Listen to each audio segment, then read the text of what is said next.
안녕하세요. 저는 현재 대학생 딸과 함께 열심히 살아가고 있는 51세 여자입니다. 최근에 하던 일을 그만두고 지금은 어쩔 수 없이 쉬어야만 하는 상황이 생기고 말았는데요. 저도 그렇지만 제 딸이 많은 충격을 받은 상태라 지금도 정신과에서 상담을 받으면서 처방해준 약으로 마음을 가라앉히고 있는 중입니다. 처음 남편을 만났을 당시 정말 자상하고 가정적인 느낌이 많이 들어 결혼을 하게 되었지만 차라리 인연을 만들어 나가지 말 걸 후회만 남고 말았습니다. 제 나이 41살 때 남편과 결혼 이후 처음으로 고비가 왔었어요.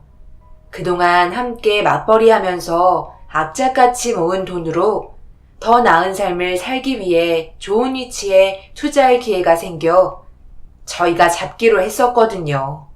남편과 알고 지냈던 지인분이 건물을 올리고 있었는데 그곳에 헬스장과 찜질방을 같이 운영할 계획을 가지고 있었습니다. 정말 좋은 상권이었기 때문에 절대 놓치면 안 되는 곳이었어요. 전단 홍보도 많이 했었고 그곳에 들어가면 어느 정도 수익이 보장이 되는 곳이라 꽤 많은 사람들이 그곳을 들어가고 싶어 했죠. 헬스장과 찜질방이 같이 생기게 되면서 지인의 도움으로 그 안에 저희가 매점을 맡아서 하기로 최종 결정을 받게 되었습니다. 너무 고마웠고 앞으로 돈 벌 일만 생각하니 매일 눈 뜨는 게 즐거웠었어요. 그렇게 모든 공사가 끝이 나고 사전 오픈 홍보 때문에 개장을 함과 동시에 많은 인원이 몰려오면서 저희 매점도 덩달아 수익이 많이 발생이 되었습니다. 수익을 저희 가족이 전부 다 가져가는 건 아니고 이것저것 따져서 저희가 7 정도 가져가는 거였고 건물을 운영하시는 분이 3을 가져가는 걸로 계약서를 작성했기 때문에 첫 달의 수익을 그렇게 나눠서 배분을 하게 되었어요. 통장으로 들어온 금액을 확인한 이후 금방 부자가 될 것만 같았습니다. 남편이 밖에서 벌어들이는 수익은 일정치 않기 때문에 저희에겐 최고의 기회였던 거죠. 그렇게 몇 달 동안 즐겁게 매점을 운영하면서 동시에 제 딸도 찜질방에서 놀 수 있던 터라 너무나도 행복했었습니다. 그런데 앞으로 꽃길만 걷게 될 거라 생각했던 저희 가족의 삶이 한순간에 무너지게 되어버리는 일이 찾아오고 말았습니다. 길 건너편에 저희와 같은 건물이 올라가고 있었고 그 문제 때문에 항의도 많이 했지만 말로에선 통하지 않아 결국 몸싸움까지 벌어지고 말았어요. 저희가 먼저 자리를 잡고 운영을 하고 있었는데 왜 길 건너편에 똑같이 헬스장 겸 찜질방을 운영하는지 이해를 할 수 없었어요. 그리고 완공이 된 이후 오픈을 했을 때 그에 따른 피해가 고스란히 오고 말았습니다. 저희 건물보다 2배나 넓었고 찜질방은 비교조차 할 수 없을 정도로 시설이 좋았어요. 그래도 인원이 나눠서 들어올 거라 생각했는데 그것도 아니더라고요. 거의 90% 이상이 길 건너편의 찜질방으로 전부 몰리면서 시간이 지나면 지날수록 계속되는 적자에 결국 파리만 날리게 되는 일이 생겨버렸어요. 이제 어떻게 해야 돼? 그만 발을 빼는 게 좋을 것 같아. 지금이라도 정리를 해야 적자를 덜 볼 거 아냐. 차라리 다른 걸 생각해보자. 기다려봐. 아직 저쪽이 오픈한 지 얼마 안 돼서 그래. 우리 쪽에도 손님이 아예 안 오는 건 아니잖아. 나중 되면 어느 정도 균등한 비율이 맞춰질 거니까 너무 조급하게 생각하지 마. 우리가 어떻게 잡은 곳인데 그 많은 경쟁률을 뚫고 매점 받은 거 몰라? 그렇다고 미련하게 잡고 있을 수는 없잖아. 지금 보면서도 그런 말이 나와? 찜질방 찾는 손님들이 얼마나 있다고. 주말이 제일 중요한데 우리는 평일이나 주말이나 큰 변화가 없잖아.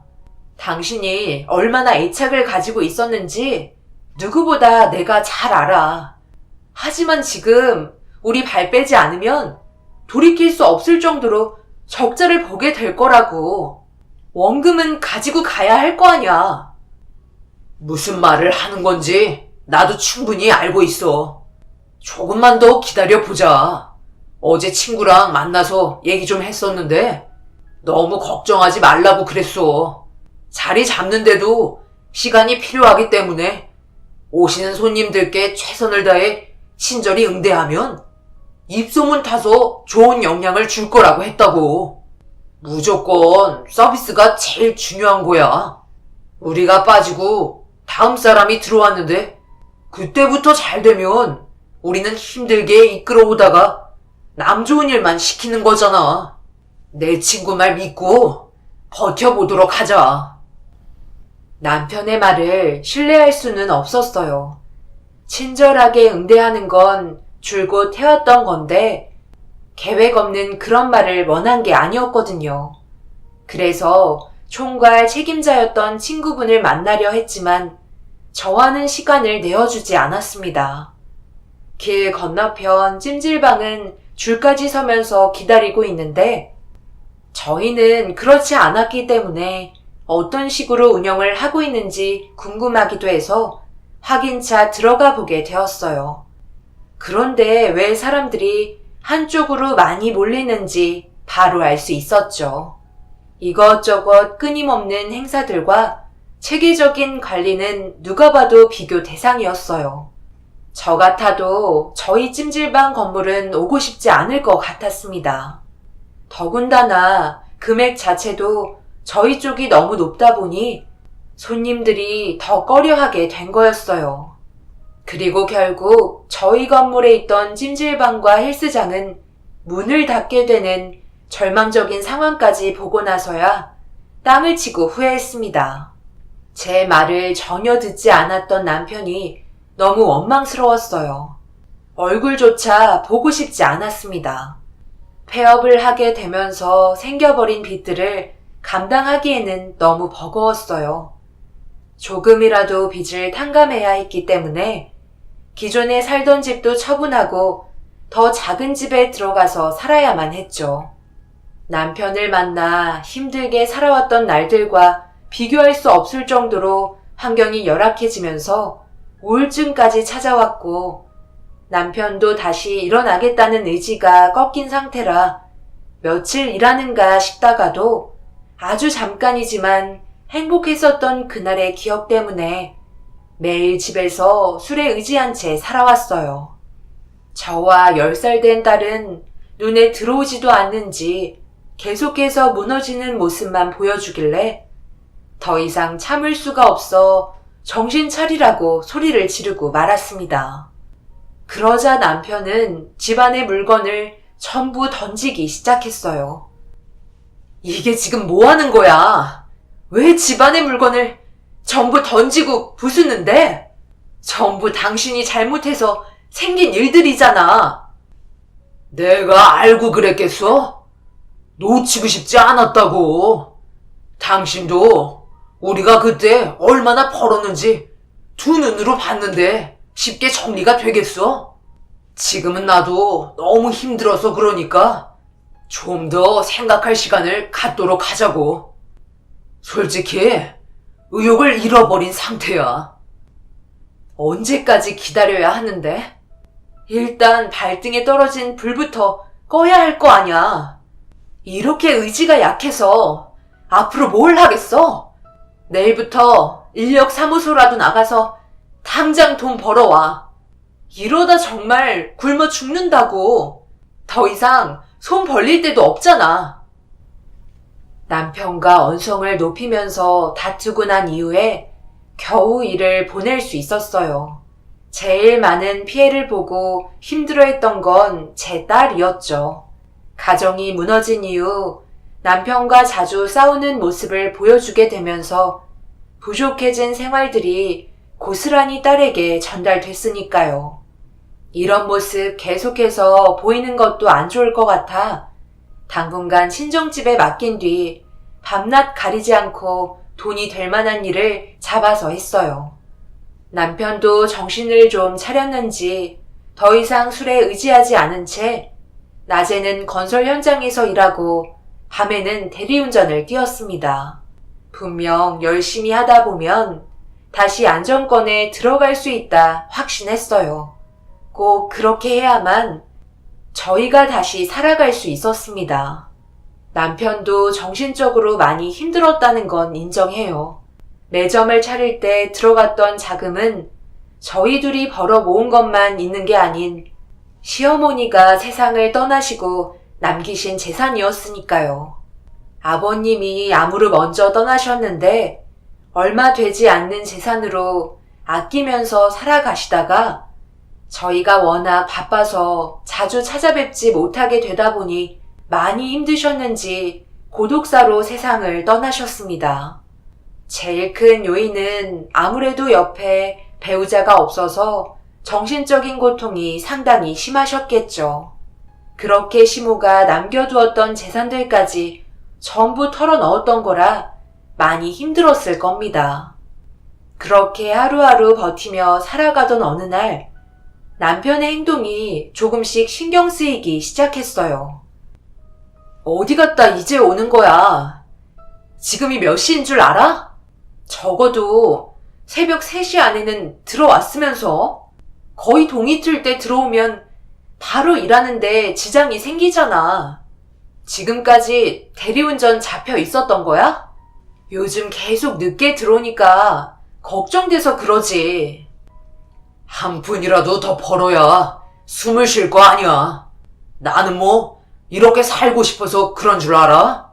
한동안 계속 이렇게 들어올 거니까 기다리지 말고 먼저 자. 최근에 대리운전 하다가 아는 사람을 만났는데 일이 좀 잘 풀릴 것 같아. 그 사람 밑에서 일할 수도 있거든. 지금 버는 금액 이상을 맞춰줄 수 있다고 하니까 밤늦게까지 일을 안 해도 되고. 어떻게 알게 된 사이인데 나중에 소개해줄게. 당신이 회사에 취직을 하게 됐다고? 지금까지 건설 현장에서 일만 하던 사람이 회사에서 무슨 일을 하는데? 그건 나도 아직 자세하게 모르고 나중에 확실해지면 그때 따로 얘기해줄게. 일단 내일 늦게 오니까 그런 줄 알아. 남편은 알 수 없는 말들을 늘어놓더니 피곤했는지 금세 잠이 들었어요. 알게 된 사이라는 것부터가 의심스러웠죠.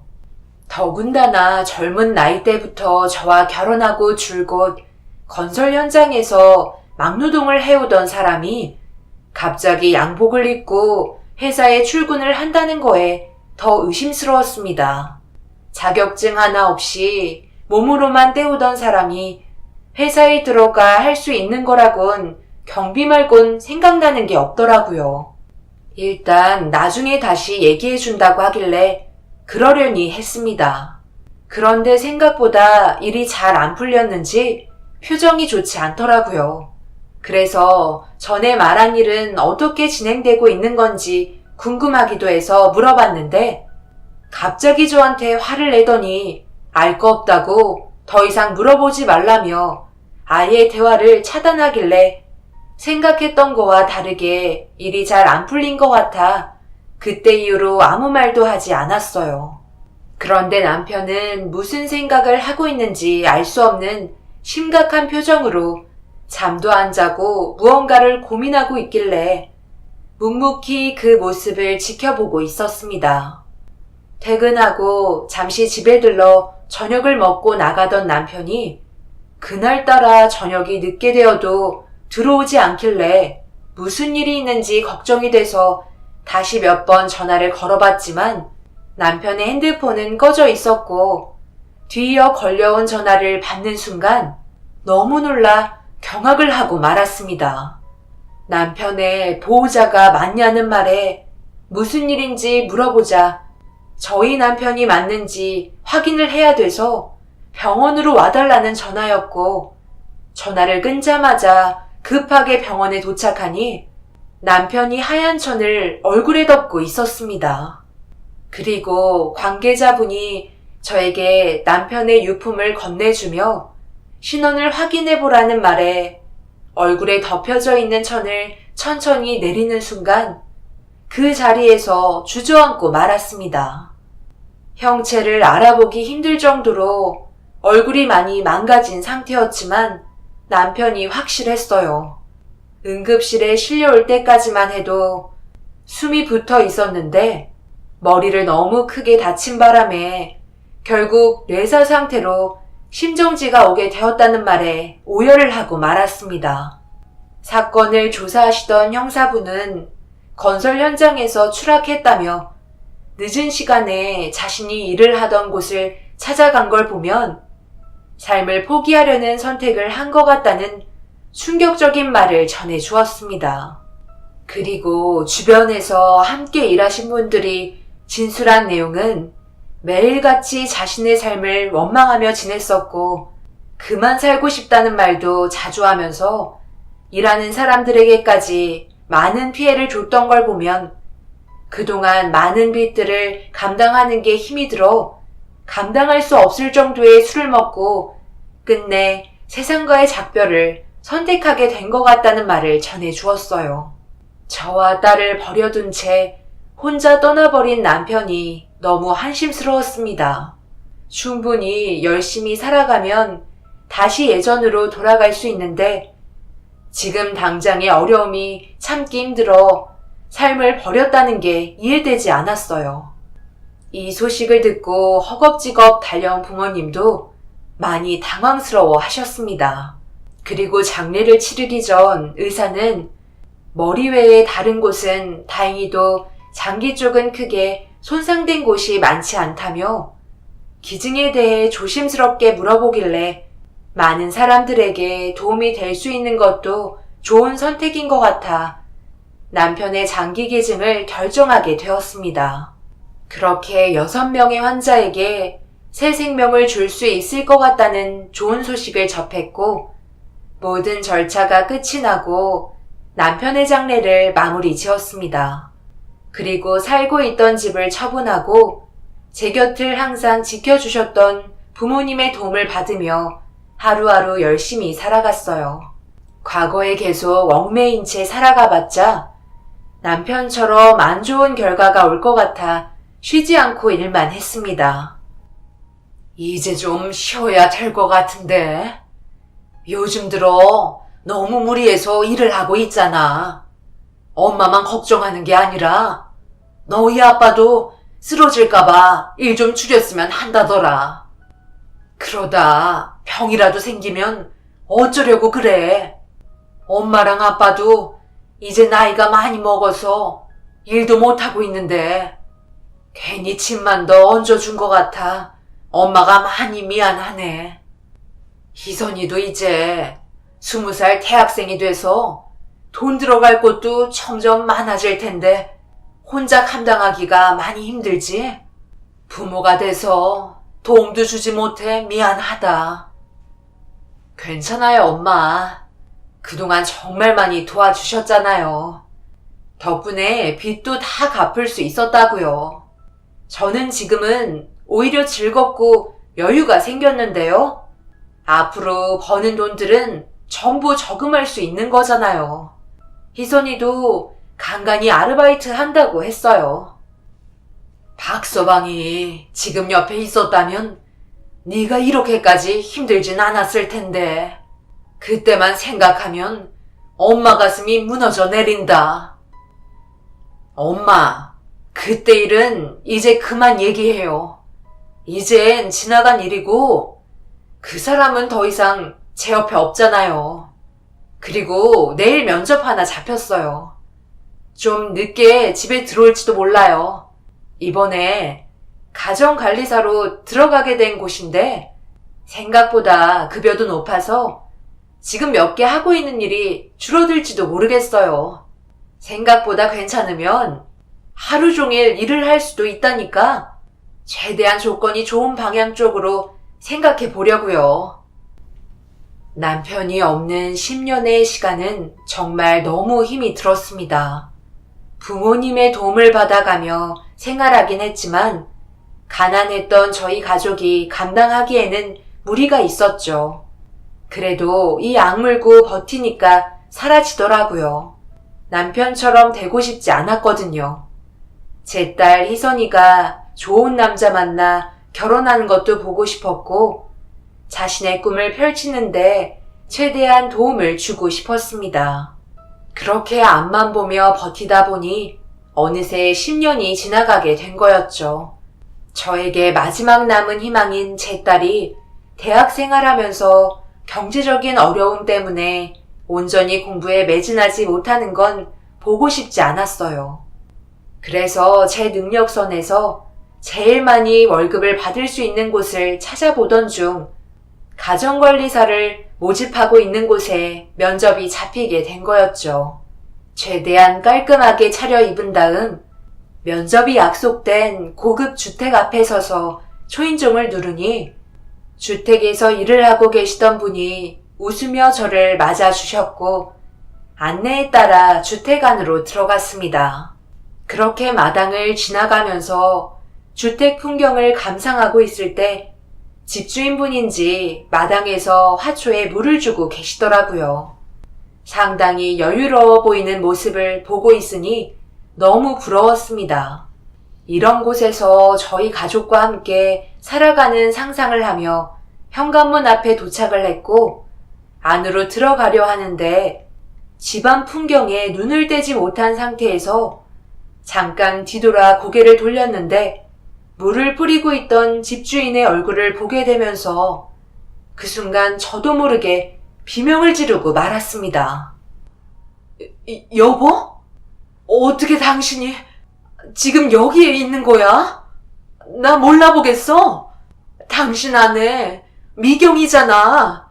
분명 10년 전에 사고로 세상을 떠났는데 이런 말도 안 되는 일이 벌어질 수가 있는 거지? 왜 이상하게 쳐다보는 거야? 기억을 잃은 거야? 지금 뭐 하시는 거예요? 이러실 거면 당장 나가세요. 일하러 오셔놓고 갑자기 여기에서 남편을 찾고 있어요. 나가시라고요. 그게요. 10년 전에 남편이 추락사고로 세상을 떠났는데 갑자기 제 앞에 남편이 버젓이 살아있는 걸 봤는데 안 놀라겠어요? 이 여자 누가 면접 허락했어요? 사람을 잘 봐서 예약을 잡아야죠. 경찰 부르기 전에 당장 나가세요. 제 눈은 속일 수 없었어요. 그동안 살아온 세월이 있는데 당연히 남편을 모를 수는 없었죠. 그런데 분명 10년 전에 남편이 세상을 떠난 걸 확인했고 장기 기증까지 전부 끝낸 상태에서 장례까지 치렀는데 멀쩡히 살아서 마당에 물을 뿌리고 있는 걸 보니 온몸에 소름이 돋았습니다.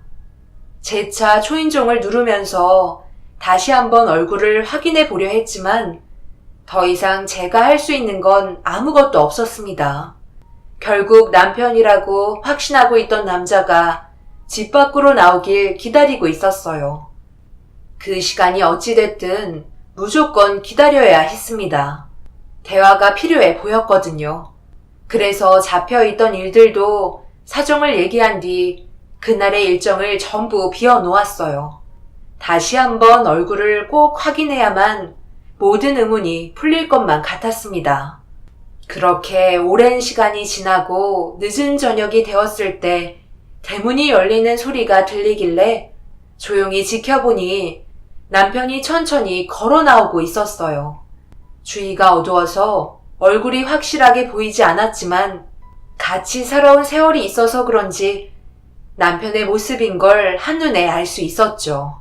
그래서 조심히 뒤를 따라갔고 집과의 거리가 어느 정도 떨어질 때쯤 남편의 어깨를 잡고 강하게 몸을 돌렸습니다. 누굴 속이려 들어? 내가 당신 얼굴 하나 못 알아볼까봐? 10년 동안 어느 정도 변했어도 나를 속일 수는 없다고. 이 여자가 정말 정신 나갔나? 경찰에 신고하기 전에 당장 이손 안 놔? 그쪽 남편이 나랑 얼마나 닮았는지는 모르겠지만 지금 한 행동은 상당히 예의에 벗어난 것 같은데? 그리고 내가 당신 남편이라는 증거가 어디 있어? 증거? 당연히 있지. 당신 오른쪽 어깨에 검은 반점이 엄지손톱만큼 있잖아. 당장 내려봐. 어깨 내려보라고. 그쪽이 말한 남편이라는 증거가 내 어깨에 반점이 있어야 한다는 건데 만약 없으면 그땐 경찰에 신고할 테니 알아서 해요. 남편과 너무 똑같이 닮은 얼굴을 하고 있던 남자는 가만두지 않겠다는 표정을 보이며 오른쪽 어깨를 내리길래 급하게 몸을 돌려 확인한 순간 너무 놀라 뒷걸음질을 치고 말았어요. 제가 생각했던 남편의 흔적이 남아있지 않아 당황하게 되었습니다. 누가 봐도 남편인데 겉모습은 같았지만 몸은 남편이 아니라는 걸 알려주고 있었어요. 그제서야 옷깃을 올리며 기분이 나쁘다는 듯 두 번 다시 찾아오지 말라고 화를 내며 자리에서 벗어났습니다. 멀어지는 남자의 뒷모습을 바라보고 있었는데 차마 붙잡을 수가 없겠더라고요. 얼굴은 같지만 몸은 달랐기 때문에 무슨 말을 해야 할지 몰랐습니다. 그렇게 넋이 나간 채로 집에 돌아와 비틀거리면서 주저앉아 버리자 부모님과 제 딸이 급하게 달려와서는 무슨 일이 있냐고 물어보길래 그날 있었던 일에 대해 전부 설명을 해주었어요. 듣고 있던 모두가 엄청나게 놀란 상태였죠. 제 딸 희선이도 얼굴을 보고 싶다고 얘기했지만 더 큰 소란을 피운다는 건 그 집안에 피해를 주는 거기 때문에 더 이상의 접근은 하지 말아달라고 부탁했어요. 모두들 두 눈 뜨고 장례식까지 전부 치렀기에 비슷한 사람이라고 정리를 하게 되었죠. 하지만 아직까지 남아있는 미련은 저를 참지 못하게 만들었고 그날 나를 꼴딱 세우고 말았습니다. 사람은 느낌이라는 게 있잖아요. 아무리 변했어도 바뀌지 않는 내면은 분명 드러나게 되어 있다는 걸 확신했어요. 무조건 남편이라고 믿어야만 제가 살 수 있을 것 같았습니다. 그만큼 남편과 살아오면서 많은 정이 쌓였는지 보고 싶었다는 걸 깊이 느끼게 되었어요. 결국 시간을 두고 천천히 알아봐야만 했어요. 확실히 아니라는 판정이 났을 때 멈추기로 결정하게 되었었죠. 몸에 있는 흔적들은 충분히 지울 수 있는 것들이기 때문에 남편이라는 걸 확실하게 잡기 위해서 기회를 포착하기 위한 준비를 하게 되었습니다. 저도 일을 하면서 틈틈이 찾아가 기다려야 했기 때문에 만날 수 있는 시간이 많지 않았고 거의 집 밖을 나오지 않아 버리는 시간은 점점 많아졌어요. 그렇게 몇 주가 흐르는 동안 그렇다 할 증거를 확보하지 못해 거의 포기를 해야 하나 생각하며 고민을 하던 그때 갑자기 대문이 열렸고 주위를 살피면서 남편이라고 확신한 사람이 내려왔습니다. 급하게 사진을 남기기 위해 카메라를 들고 촬영 버튼을 눌렀어요. 그런데 걸어가고 있던 도중 온몸에 소름이 돋을 정도로 남편과 똑같은 행동을 취하는 걸 카메라에 담고 있었고 다시 재생 버튼을 눌러 확인을 해보니 특유의 걷는 모습이 똑같이 일치했고 마지막으로 남편이 비염이 있어서 킁킁거리는 버릇이 있는데 이것까지 전부 똑같았어요.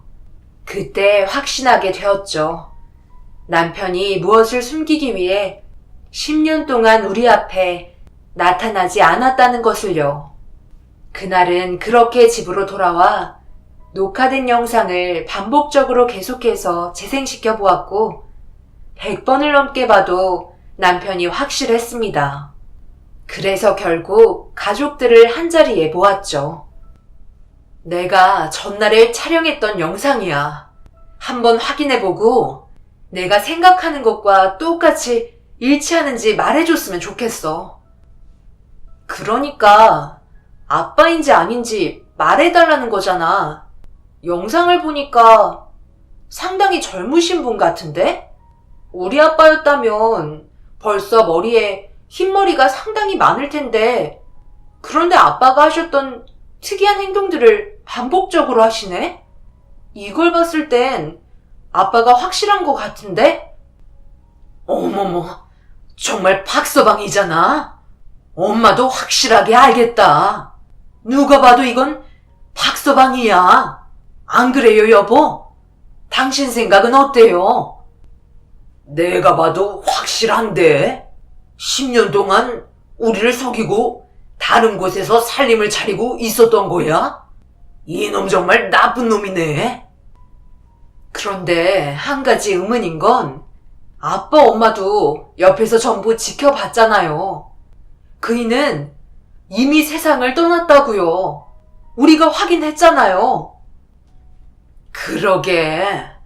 나도 그래서 상당히 당황스럽다.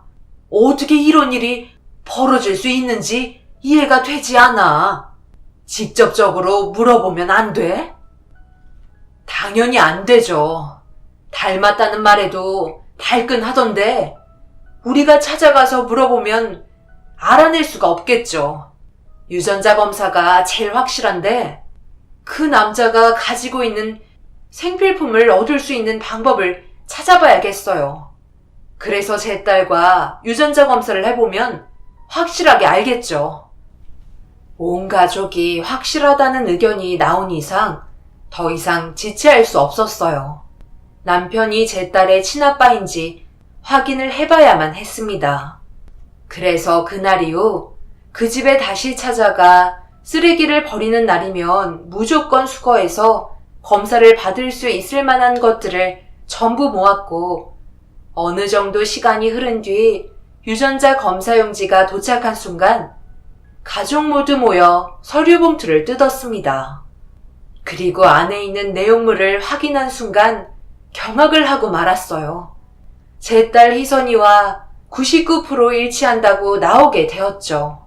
아빠는 서류에 일치한다는 항목을 보시고 그동안의 배신에 목덜미를 잡은 채 비틀거리셨어요.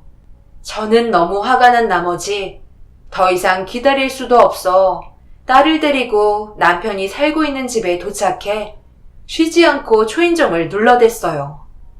그러자 가정관리사가 대문을 열길래 설명할 이유도 필요도 없을 것 같아 못 들어오게 하려는 여자를 밀친 뒤 대문을 지나 현관문을 두드렸습니다. 그러자 남편이 집안에서 당장 내쫓으라는 소리를 지르기 시작했어요. 딸은 그동안에 힘들었던 날들이 생각나서 그런지 바닥에 있던 돌을 창문으로 던지면서 난리를 치기 시작했고 동네가 떠나갈 정도로 소란을 피우자 결국 경찰이 오게 되면서 집안에 있던 남편이 모습을 드러낼 수밖에 없었습니다. 그렇게 현장에서 조사가 진행되었고 딸은 유전자 검사지를 보여주면서 거짓말하는 남편을 쪼아대기 시작했어요. 그때부터 경찰도 의심스러운 눈빛으로 남편에게 질문을 던지면서 이것저것 물어보는 순간 갑자기 남편이 경찰을 밀치더니 도망을 쳤습니다. 하지만 경찰들을 따돌릴 수는 없었죠. 결국 붙잡히게 되었고 경찰서에 연행이 되면서 10년 동안 있었던 일에 대해 모든 걸 진술하게 되었습니다. 어떻게 된 거야? 왜 우리한테 거짓말을 한 거냐고. 내가 당신을 알아볼 수 없을 거라 생각했어? 어쩜 이렇게 뻔뻔해? 당신이 사망 처리했던 남자는 내 동생이야. 그리고 나는 그동안 동생의 신분으로 살아갔던 거고, 나도 10년 전에 내 얼굴과 똑같은 사람을 만났을 때 너무 놀랐었어. 그리고 알게 되었지. 나는 쌍둥이 형제가 있었다는 걸. 그런데 동생을 만나기까지 나에게 동생이 있었다는 건 전혀 몰랐었거든. 부모님이 세상을 떠나시기 전까지도 말을 해주지 않았었어. 그런데 알고 보니 나는 부모님 손에서 자랐지만 동생은 고아원에서 자랐다는 걸 알 수 있었지. 어떻게 된 건지 자세하게 물어보니 경제적으로 많이 어려웠을 당시 둘을 키우기에 너무 힘이 들어 하나만 키우기로 결정을 하게 되었던 거야.